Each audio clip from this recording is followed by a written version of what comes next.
Empathetic communication, becoming a master in connecting with others. Have you ever felt like you're speaking but no one's really hearing you? Or maybe you've been on the other end trying to connect but feeling a bit disconnected? The power to connect lies in empathetic communication, which is more than just listening. It's about truly understanding. Imagine having the skills to make people feel seen, heard, and valued, skills that can transform every relationship you have. Today, we're diving deep into empathetic communication, giving you the tools to become a true master. 1. Understanding empathetic communication. What empathetic communication really means. Empathetic communication goes beyond regular communication.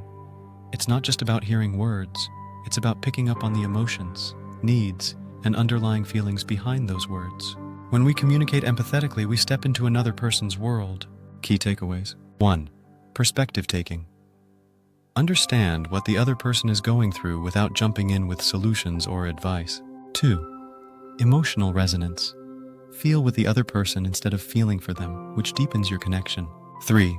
Non-judgmental presence. Suspend judgment and bring a sense of openness, which allows others to feel safe sharing with you. Actionable insight. Try approaching every conversation with genuine curiosity, seeking to understand rather than respond. This shift in mindset lays the foundation for empathetic communication. 2. The key components of empathetic communication. Active listening. Listening is often misunderstood as simply being silent when someone else speaks.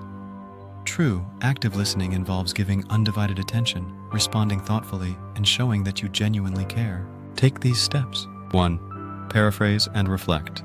After someone speaks, rephrase what they've said in your own words. This shows you're not just hearing but actually understanding. Example. So, if I'm understanding you correctly, you're feeling a lot of pressure because of situation. 2. Use nonverbal cues. Maintain eye contact, nod occasionally, and respond with brief affirmations like, I see, or that makes sense. 3. Avoid interrupting. Let them finish fully before sharing your thoughts. This simple act can make a massive difference in how valued they feel. Emotional validation. Validating emotions means acknowledging someone's feelings without judgment. It doesn't mean you have to agree, but it does mean you recognize their experience as real and valid. Steps to use daily. 1. Express understanding. Phrases like, that sounds really hard, or I can see why you'd feel that way, go a long way in making someone feel supported. 2. Avoid problem solving at first.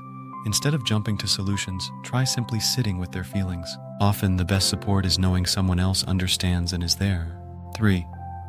Normalize their feelings. Let them know that what they're feeling is human and okay. Saying something like, anyone in your situation would feel that way, can ease their burden. 3. Developing empathetic communication skills. Cultivating self-awareness. Empathy starts with understanding yourself. When we know our own triggers and emotional responses, we're better prepared to listen without projecting our feelings onto others. Steps to put in action. 1. Regular reflection. Journal or reflect on your emotional responses to challenging conversations. Ask yourself, what was I feeling and why? 2. Practice self-regulation. Techniques like deep breathing or taking a pause before responding can help keep your own emotions in check, ensuring you stay focused on the other person. 3. Awareness of biases. Be honest with yourself about any biases or assumptions that may affect your ability to empathize. Asking empathetic questions. Asking the right questions can encourage others to open up and share deeper insights into their experiences and feelings. Practical steps. 1. Use open-ended questions. Try questions like, can you tell me more about that? Or, how did that make you feel? To invite them to express their thoughts and emotions fully. 2. Stay curious. Show genuine interest by asking follow-up questions based on what they share. Curiosity is key to understanding. 3. Avoid why questions. Why can sometimes feel accusatory. Instead, use phrases like, what led you to feel that way? Or, how did you come to that decision? 4. Breaking down barriers to empathetic communication. Overcoming assumptions and judgments. Assumptions and judgments can cloud our ability to empathize. When we assume, we fail to fully listen and miss key parts of what someone is trying to convey. Steps to practice. 1. Adopt a beginner's mindset. Approach each conversation as if you know nothing about the topic, even if you think you do. 2.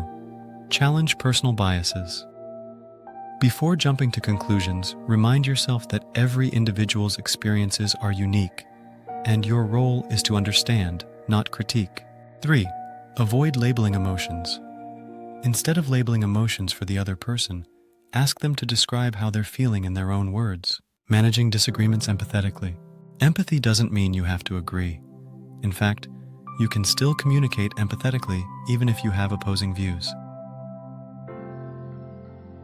Try these steps. 1. Acknowledge their perspective. Phrases like, "I can see why you'd feel that way," demonstrate empathy even when you don't agree. 2. Express your own feelings with I statements. Instead of saying, "You're wrong," try, "I feel differently because," this keeps the tone respectful. 3. Seek common ground. Find at least one area you both agree on, which can ease tension and build mutual respect. 5. Applying empathetic communication in everyday life. Empathy in personal relationships. Empathetic communication can make family and friend relationships stronger by helping each person feel valued and understood. Actionable steps. 1. Have empathy-building conversations. Dedicate time to really get to know how your friends or family members feel about significant life events, big or small. 2. Celebrate their joys and validate their struggles. Respond with genuine excitement when they share good news and with compassion when they're facing challenges. 3. Show gratitude for their vulnerability. Let them know that you appreciate them trusting you with their thoughts and feelings. Empathy in the workplace. Empathy can enhance teamwork, improve communication with clients, and create a more supportive work environment. Make note of these steps. 1. Encourage open dialogue. Invite team members to share their perspectives without fear of judgment. 2. Recognize nonverbal cues. Pay attention to body language, as colleagues may not always openly express when they're stressed or overwhelmed. 3. Offer support, not solutions.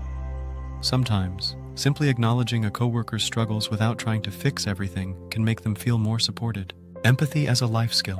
Empathetic communication isn't just a tool for difficult conversations. It's a life skill that brings value to every interaction. By mastering this skill, you become someone who makes others feel safe, valued, and understood, a rare quality in today's world. Let's remember that empathy is about more than just connecting with others. It's about nurturing meaningful, lasting relationships. Ready to try out these empathetic communication skills? Start with just one tip from this video in your next conversation, and let us know in the comments how it goes.